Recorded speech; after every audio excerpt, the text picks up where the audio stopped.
करवा चौथ पर ना पुरुष वर्ग खुश ना रहता है। शादीशुदा तो उनके जेब से पैसा निकल रहा था, यह बात के लिए दुखी रहा था। और कुंवारन का लाख दर्द रहा था। कुंवारे लोग का कहत हैं, एक तो ये भाभी लोग हमरे सबका कुंवारा ना रहा देवा चाहती, मजबूर कर दे थी शादी करे के लिए। का करिए 16 दूना 32 ठो श्रृंगार करिए, वहां के चैन ना रहे तो छा तरिया पर चढ़ गई 6 मंजिल पा, हुआ से अपन श्रृंगार पटार दिखाइए।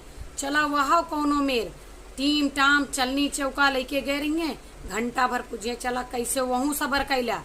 ओकरे बावजूद पति के तरह तरह से पूजा करिए, चाहे साल भर झगड़ा किए रहे।